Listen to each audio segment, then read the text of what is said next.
আসসালামু আলাইকুম। এসআই গণিত ঘর ইউটিউব চ্যানেলে সবাইকে স্বাগতম। কেমন আছেন সবাই? আশা করি ভালো আছেন। আল্লাহর রহমতে আমিও ভালো আছি। নতুন আরেকটি ভিডিও নিয়ে আপনাদের মাঝে হাজির হলাম। আজ যে টাইপের অঙ্ক নিয়ে হাজির হয়েছি, এই টাইপের অঙ্কগুলো বিসিএস, প্রাথমিক সহকারী শিক্ষক নিয়োগ পরীক্ষা, শিক্ষক নিবন্ধন পরীক্ষা সহ বিভিন্ন নিয়োগ পরীক্ষায় প্রায়ই আসে। চলুন আর কথা নয়, শুরু করা যাক। a minus b equals 7 এবং ab equals 60 হলে a square plus b square equal কত? এই টাইপের অঙ্কগুলো করার জন্য আমাদের একটি সূত্র জানতে হবে। সূত্রটি হলো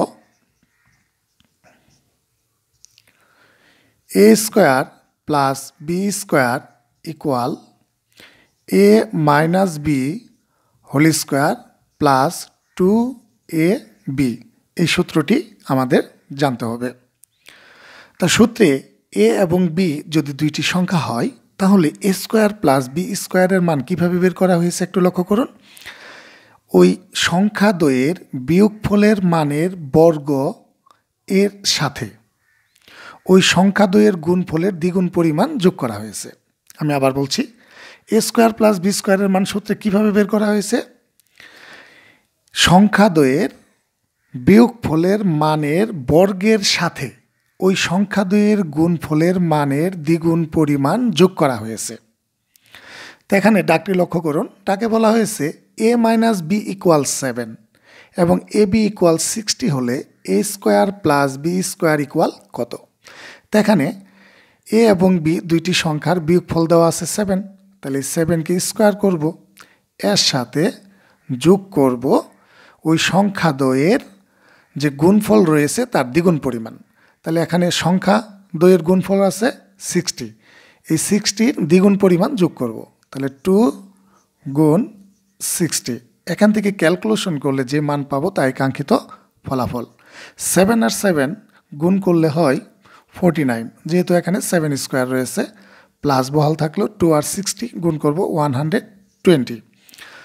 তা 49 এর সাথে 120 যোগ করব, তাহলে 49 আর 120 যোগ করলে হয় 169। উত্তর গ নং সঠিক। চলুন পরের অঙ্কটি দেখে নেওয়া যাক। a মাইনাস বি ইকুয়াল 3 এবং এ বি ইকুয়াল 4 হলে এ স্কোয়ার প্লাস বি স্কোয়ারের মান কত? পূর্বের মতোই এখানে a মাইনাস বি অর্থাৎ দুইটি সংখ্যার বিয়োগফল দেওয়া আছে 3, এই 3কে স্কোয়ার করব, এর সাথে যোগ করব ওই সংখ্যা দ্বয়ের গুণফলের দ্বিগুণ পরিমাণ। তাহলে সংখ্যা দ্বয়ের গুণফল যেমন এবি, এর মান দেওয়া আছে 4, এই 4-এর দ্বিগুণ পরিমাণ যোগ করব, তাহলে 2 গুণ 4। এখান থেকে ক্যালকুলেশন করলে মানটি পেয়ে যাব। তাহলে 3 স্কোয়ার করলে হয় 9 প্লাস 2 আর 4 গুণ করলে 8, 8-এর সাথে 9 যোগ করলে হয় 17। উত্তর ক নং সঠিক। আশা করি এই টাইপের অঙ্কগুলো করার নিয়মটা সকলে বুঝতে পেরেছেন। ভিডিওটি কেমন লাগলো তা কমেন্টে জানান। ভালো লাগলে লাইক করুন, শেয়ার করুন। আরেকটি কথা, আপনি যদি আমার চ্যানেলে নতুন হয়ে থাকেন, চ্যানেলটি সাবস্ক্রাইব করুন এবং পাশে থাকা বেল আইকনটি বাজিয়ে অল পজিশনে রাখুন নতুন ভিডিওর নোটিফিকেশন পাওয়ার জন্য। আজ এখানেই রাখছি। আল্লাহ হাফেজ।